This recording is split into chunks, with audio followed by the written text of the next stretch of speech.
Ding, ding, ding, ding, ding, ding, ding, ding, ding, ding. Time is up. Get Alek Manoah off the field. You are Locked On Blue Jays, your daily Toronto Blue Jays podcast. Part of the Locked On Podcast Network, your team every day. Welcome back to Locked On Blue Jays. Thank you for making Locked On Blue Jays your first listen every day. We are free and available wherever you get your podcast and on YouTube. Part of the Locked On Podcast Network, your team every day. Today's episode is brought to you by FanDuel. Make every moment more. New customers join today and you'll get $150 in bonus bets if your first bet of $5 or more wins. Visit FanDuel.com/lockedon to get started. Holy moly. Were we ever wrong? Alek Manoah might not be back. This might be the season that ends it all for Alek Manoah. It was a horrific showing today in spring training. Don't get me wrong, first outing, stuff happens, but these aren't good stats. I'm going to break them down, and then Carter, I want to get your second reaction after watching this game. One and a 2/3 inning, 3 hits, 4 earned runs, 0 strikeouts, 1 walk, 3 hit batters. Could it be worse? Yeah, that is a typical Alek Manoah stat line from 2023, which is what we do not like to see whatsoever. A guy that struggled with command all of last season, and we're seeing it again. I think it was a smart idea from the Toronto Blue Jays to get Alek Manoah to pitch in this game, considering it was not broadcast on Sportsnet, so there can't be too many fans commenting on his mechanics or just how he looked on the mound. At least it was for Alek Manoah to just try to kind of get back to where he was in 2022. But like you said, it did not work out very well whatsoever. The 3 hit batters is what strikes me as a huge concern because clearly Alek Manoah has not figured out his command issues. And it was the same thing last season. He'd lose one pitch, it would just go flying. He had no idea where it was going, and then you're giving free guys free access to first base, and that is a problem that he's going to have throughout the entire regular season if he can't figure out these command issues. Yeah, it has gotten. I mean, the most disheartening thing is that we got pumped up because he came back in better shape. There's a bunch of reports saying he looks good, he feels good. And then for him to come out here and lay an absolute egg on the field in his first outing really doesn't make us feel too good. And the command issues that we've talked about throughout the entire offseason till now, we thought were somewhat fixed. That's what we were led to believe by the reports, the people at the games, or the people at the practices and whatnot.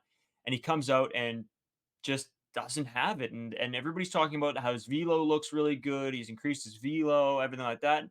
And I think you're the one that said it, is that the velo doesn't matter unless you can keep the ball in the strike zone. Yeah, the velo looked good. It was sitting from 94 to 96 with the fastball, which is significantly better for Manoah than his consistent stats for that. His velo on his fastball, which usually was peaking at around 94, 95. Didn't really sit at that too much. But again, it doesn't matter when you don't have the command. It is his first spring training start, so we don't want to come to too many conclusions and overreact too much. But this is the only sample size we've seen of Alek Manoah over the last almost a year now. Last time we saw Alek Manoah, he was pitching in the major leagues, obviously did not go very well, was sent down, had some troubles in AAA, and then we had that Florida Complex League start. So it just hasn't been great for Alek Manoah since coming back. I'm just going to go over kind of the play-by-play that he had in the first inning. So in the first, Relvis Martinez hits an absolute bomb into the gap, 2-run double, 111 miles an hour off the bat. That gave Manoah, again, it's spring training, so it's not a huge deal, but it probably gives Manoah at least a little bit of confidence, being like, hey, we are up 2-0 in this game. I don't have to be perfect here. But in this exact order, Manoah comes and he gives up a single and then 2 straight batters at the plate with a hit by pitch.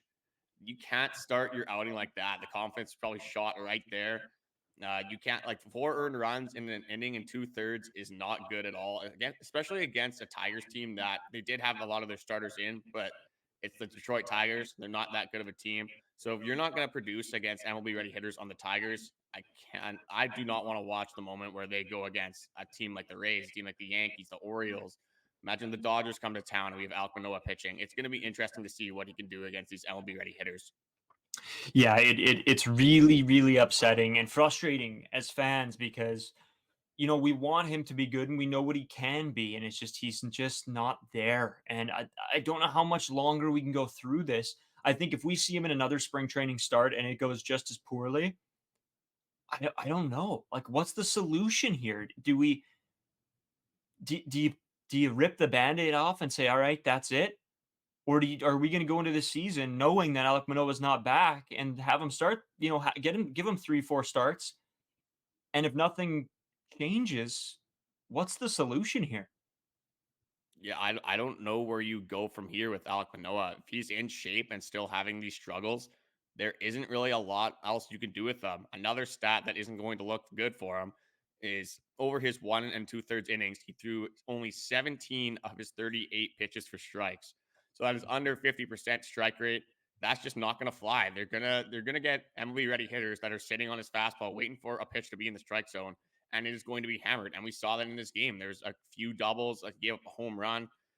If like you limit yourself so much when you can't hit the strike zone because it allows players to get up in counts. As soon as you start having these 2-0, 2-1, even 3-1 counts, that's when hitters start waiting on their pitch or they just take the free walk. So once you get behind against MLB ready hitters, you're going to have a lot of trouble having success against some of the best players on the planet.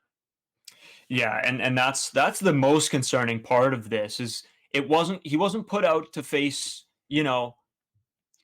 the Dodgers or the Rays or the Orioles in his first start, like you said. You're playing against the Detroit Tigers and you're still struggling. And I'm almost at a point myself of being like, and this is exactly what I've been talking about all offseason to people. Everybody says, well, you got to give him a longer leash. You got to let him go through it. You need Alek Manoah. Well, it's a little bit of me is thinking we were sort of proven wrong. We got a lot of pitching talent. That fifth spot, if Alek Manoah is not working out, what's the point of sacrificing 3 or 4 games?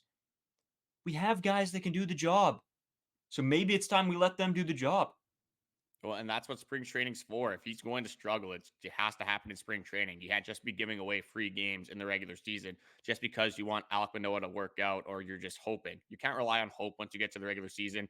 You have to see and you have to go off results. If Bowden Francis is going to pitch better, if maybe Yariel Rodriguez, haven't seen him yet this spring, would be a little bit of a rushed situation. You don't want to have to throw him into a spot he's not ready for. But Bowden Francis is more than MLB ready. If we keep seeing Alek Manoah struggle, I have no problem seeing Bowden Francis slide in that 5th rotation role. And again, this is us overreacting a little bit because it is his first start of the spring. Yeah. He hasn't faced live hitters in a long time. So it's a tough pill to swallow because it's the only Alek Manoah pitching game we have over the last little bit. And again, he showed the same problems that he had last season. But the only thing we can be is optimistic about Alek Manoah. Hopefully he figures it out. And it's a small sample size. If he continues to show this over the spring, I think we're going to have a real Alek Manoah problem. Hit the nail on the head. Is like, don't get me wrong. I'm reacting like this because this is the first I've seen of him in a while. And I was so high on him having a bounce back this season and figuring it out. And to see this in his first outing isn't great. And again, I think it's an overreaction, but a little bit of me doesn't know because I think it's sort of justified. Nothing's changed. It looks the same. The command issues are still there. So if we go into this next spring training outing and the command's still not there, it's not like he's throwing balls in the zone and he's just, putting them in a little bit of wrong places and they're getting crushed. He's hitting guys in the head with his sliders or his fastballs. And it's like, this isn't just a command issue. This is a definite command problem that needs to be addressed somehow. Because if it's not, and we go into the season like this, I'm going to have some questions for the Blue Jays management. Yeah, you can't have a 70-mile-an-hour slider hitting a guy on the hands. It's obviously not going to do anything. It's not going to look good for you as a pitcher, just giving people free passes like this. 3 hit batters in an inning and 2/3. That is not going to fly. If he had a 5-inning pace, that's like 15 hitters that this guy could have hit in his appearance today.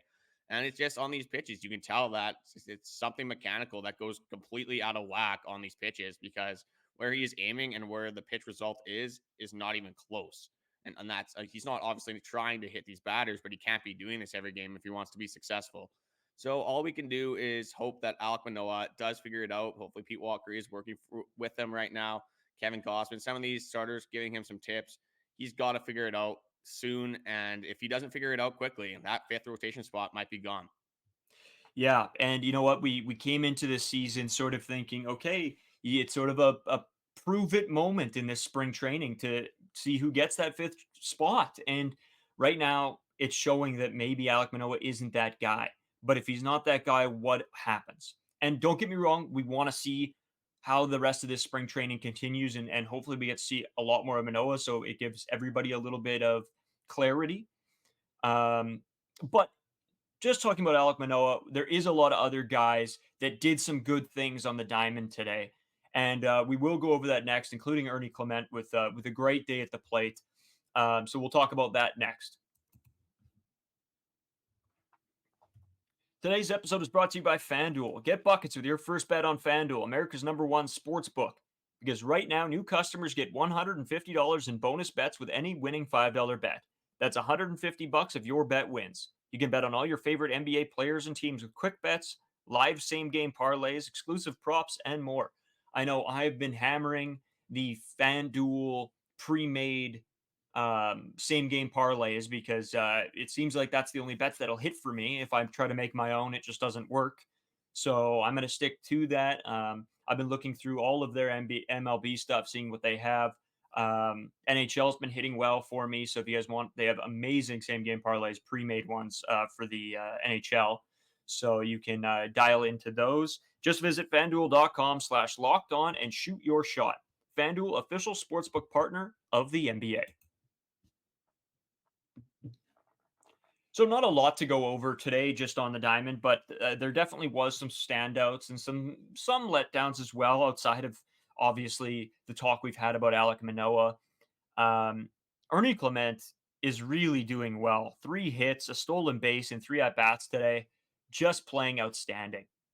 Yeah, it's a good sign to see from Ernie Clement, who looked great when he came in to play for Bichette last season. This is a guy that's on the 40-man roster, does have some options, so we probably won't be seeing too much of them on the MLB team. And if we do, that is more than likely a problem. That means Bichette has been injured or, God forbid, traded.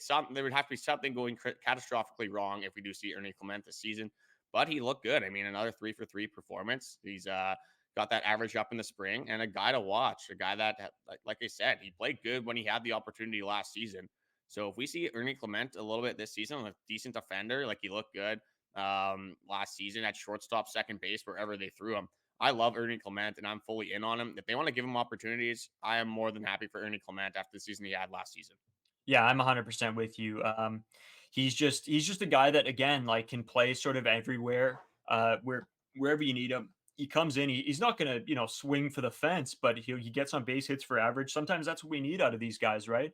Another guy with a great day is Daniel Vogelback. Actually, he scored twice. He went 1 for 2. He also had a walk today, but a pretty good outing from Daniel Vogelback, which is nice to see on a guy that we picked up that maybe we weren't sure what he was going to do in this lineup.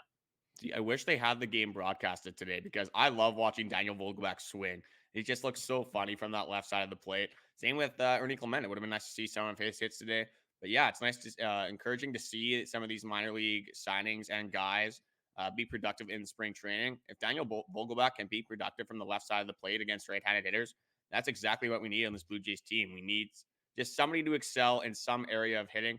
We wouldn't be playing Daniel Vogelback every single day. He would just come in against these right-handed hitters, and he hit well against them. So it's nice to see him showing out early in spring training. Yeah, and another guy that we talked about yesterday a little bit was Alejandro Kirk. 3 at bats today, no hits, no walks. Didn't really do a whole lot out there today. Does that shock you, or are you thinking like this might be a problem, or is this just one of the off days that a guy's going to have? No, I'm not reading into that at all. It's tough to speculate because there is nothing to look at. You're just going off of a box score. So I'm kind of just sweeping this under the rug. Alejandro Kirk, it's nice that he's having a spring training. This is the time. If you want to go in 3, I do it a random day in February against the Tigers. I have no problem with that whatsoever. it's kind of interesting to see the way the Jays are attacking the spring training so far. Because the game 1 and 3, it seemed like they had a ton of MLB like ready players.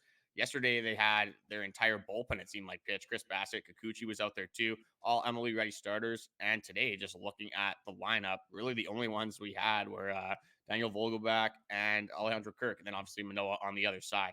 More of a minor league kind of day. So Yeah. it's interesting to see Alejandro Kirk kind of being thrown in with the second group here.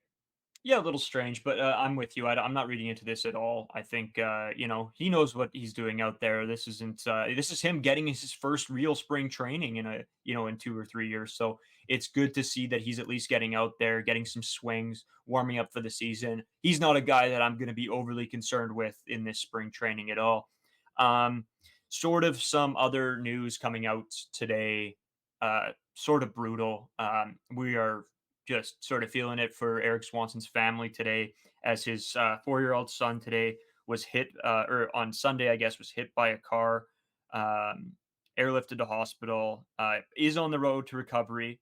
But Swanson will be away from the Blue Jays for a little bit here, obviously dealing with the family and everything like that. But just very, very tough news to hear, especially after a guy, we were all very, very excited to see in this spring training and whatever. And for this something to happen like this to his family, start of the season at any time, but especially now, you just really got to feel for him. Yeah, it sounds like a freak accident. Thank God he's okay, at least in hospital. Did get airlifted there, like you said, but it's nice that he's on the road to recovery. That's just a reminder to all the Blue Jays fans out here that life can change pretty quickly. So just appreciate the people you have around you, and it's nice to see that he will make a full recovery and Toby will be all right. Hopefully for the start of the regular season. Yeah, and the biggest thing is, right, is we love to talk baseball, and we get upset when guys aren't playing well or whatever, but we also have to remember that some of these players, they're or all these players are people too, and there's some stuff that goes outside of baseball that happens, including this. So obviously we don't want to hammer on them too hard because we don't know what's going on behind the scenes ever. But yeah, just sort of a reminder from that today. Yeah, it's nice to see that he'll be all right, and he can take as long as he needs. Eric Swanson. It's obviously going to be family over baseball, so I have no problem with him taking a little bit more time to help his son on the road to recovery. But into other Blue Jays news, this is actually an interesting quote. Bo Bichette has commented on this. Chris Bassett also said something earlier this week as well, and it's a quote from Keegan Matheson. Bo Bichette on the expectations from the Blue Jays this year. He says, I think this is the first time we've been doubted. We've always had high expectations, and I think it's definitely a different mindset trying to prove people right than rather than trying to prove people wrong. So I think this is more so saying that the Jays fans are still high on this team, but from different fan perspectives around the league, we haven't really had a big offseason. So when you look at this team offensively last year compared to what we've done this year, we really only added Justin Turner offensively. And then you have a few minor league signings. IKF is just a defensive ad, not really going to produce too much at the plate. So I think it's a different mindset coming into spring training for this team. Chris Bassett said as well that he feels like they are being doubted, and it's a nice feeling to be doubted and then hopefully go into the season and prove some people wrong. Yeah, and I think it's such an interesting piece because it's strange to hear that these guys talk like they're being doubted instead of, because I think for many years the fan base was so high on them, and knowing that they have so much skill, so much talent, and now the script is starting to flip a little bit in the sense that the fans are losing a little bit of hope slowly as these years go by. So I think for the players to understand that and realize that maybe, it's I hate to say it, but it's not just about them, right? It's about the fans that go there, that support you every day, that are watching, that are paying tickets, that are buying jerseys, everything like that. They want to make sure that their fans stick with them. So it's a very cool thing to see Bo Bichette address that. Well, and for a team that was one of the leaders to win the World Series last season, and just when you look at this team from a defensive or pitching standpoint, we didn't change at all other than Jordan Hicks this offseason. We gained Yariel Rodriguez. Hopefully can get Alek Manoah back to at least a little bit better than he was last season. From a pitching standpoint, this team hasn't really changed. There is a lot of talks about some negative regression for some of these pitchers, which may happen. But again, like the floors on these guys are very low. Like or very high. Sorry, pitching staff will not get that much worse. Like Kevin Gausman's going to go out there and be a dog. Chris Bassett, the hound on the mound, that says enough by itself. Jose Brios looks good. Kikuchi so far looking good as well with electric stuff from the left side. So it's interesting to see that this team is being doubted, and it's definitely more from an offensive perspective. But you're just like we've been saying on this podcast for a long time. If you get bounce backs from Vladdy, you get bounce backs from Alejandro Kirk. Dalton Varsho can be productive to the middle of the bottom of that order. This team could do a lot of damage this upcoming season and could turn a lot of heads from the offensive side of the plate. Yeah, especially, I mean, you sort of killed it there because there's a lot of players that I think will bounce back. I mean, even looking at Dalton Varsho spring training, he looks very, very good, and I'm very excited. I mean, that's a guy that we put down as one of our bounce back players for the season, and I think it's a great take because I think he worked a ton on his hitting, and we already know he can do everything in the field that we need him to. So yeah, it's going to be interesting to see how this team plays with sort of the narrative against them instead of with them this season. Yeah, they can embrace a little bit of an underdog mentality. It's interesting to see. It just seems like a lot of fans have kind of given up on this Blue Jays team, which I don't think that should be the case whatsoever. Like you still have Bo Bichette at the top of that lineup, George Springer maybe going to a little bit of decline in his career, but still it's George Springer. He's going to be a rock at that leadoff spot. You can get a decent season from Vladdy. Justin Turner looks great so far. There's a lot to be excited about for this Blue Jays team offensively. They just have to show it. They have to show it in spring training, and they got to win fans over throughout spring training, and hopefully that can all leak into the regular season, and then they can be successful. Yeah, and when we come right back, we're going to go over Cabrera's sort of player profile, and we'll get into sort of telling you what we think he'll do this season. Today's episode is brought to you by Game Time. Take all the worry out of buying tickets. You can browse through the app and see what kind of deals that they have. I know a couple times we've went to different outings, Jets games and stuff included. And yeah, it's honestly fantastic deals. We were thinking about going to, or I was looking at the ticket prices for tonight's game with the Winnipeg Jets, and you could get tickets for like $30. Like it was just ridiculous. And me and Carter were very highly debating it because Game Time just tells you exactly what you want to see. You want to see where you're going to be sitting, the view from your seat. If your price is a good price or if it's a bad price, it tells you all that. It's a fantastic app to use. All prices are shown with your total up front, so you know you're getting a great deal before you check out. You can buy tickets in seconds. It literally takes like 2 taps. Game Time has deals on tickets right up to the start of the event and an hour after it starts. It's the place to find last-minute seats. Find exclusive flash deals and sponsor deals on tickets for football, basketball, baseball, hockey, concerts, comedy, theater, whatever you need. You can take the guesswork out of buying tickets with Game Time. Download the Game Time app, create an account, and use code LOCKEDON for $20 off your first purchase. Terms apply. Again, create an account and redeem code LOCKEDON for $20 off. Download Game Time today. Last minute tickets, lowest prices guaranteed. So we got another player profile for you guys today. We sort of have been taking a little bit of a break, step back from these player profiles as, you know, the start of spring training, a lot to cover, a lot to go over. But we do want to get back to them, go over some of these guys and really dive deep on how we think they're going to do this season, take a look back at their stats from last year, how we think that'll translate to this season. And sort of an interesting guy, Carter. I'll let you sort of kick it off. But yeah, sort of an interesting one we got today. Yeah, the Genesis Cabrera is a guy that got DFA'd from the St. Louis Cardinals around the deadline, and the Blue Jays acted on it. They picked him up, and he was very successful with the Toronto Blue Jays, to say the least. For a bullpen that needed more left-handed pitching with only having Tim Meza, it seemed like we were kind of limited with what we can do with Tim Meza. Like you had to save him, obviously, because he was the only left-hander to come out of the bullpen.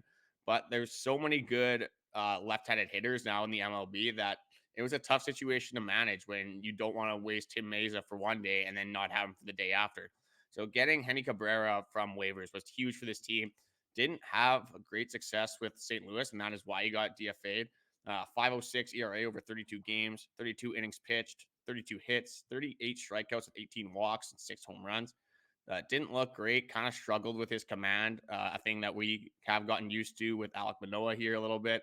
So yeah, came to the Toronto Blue Jays and looked amazing. He came out more so middle relief, not too much in the later innings, but he almost had a little switch towards like a Trevor Richards esque role with this bullpen where he was going a lot of the time over one inning and he would go into his second inning of work. So with the Toronto Blue Jays, he pitched 32 or 23.2 innings with a 2.66 ERA, so almost cutting that ERA in half over 29 games, 17 hits with 2 home runs, 20 strikeouts, and 6 walks. So just he looked great from the left side of the plate, and it gave the Toronto Blue Jays bullpen more leeway with what they could do in specific situations. If you burnt Tim Meza earlier in the game, you still had Genesis Cabrera to come out of the bullpen and pitch effectively against left-handed hitters. Yeah, he was an exceptional addition to this team. And the two stats really that stand out to me. So over his entire 2023 season, his strikeouts per nine were at 9.4, and his walks, I think I don't know what the walks per nine were. I believe they well his overall the season was a 3.9, but it was higher with his first half of the year. But then when he came to the Blue Jays, his strikeouts per nine went down a little bit to 7.6, which, okay, and you're thinking, oh, well, how is that better? Well, you look at his walks, and his walks was a 2.3 walks per 9 innings, an outstanding statistic of just being able to find the strike zone and locate his pitches, and an exceptional bounce back here from a guy that we really used effectively.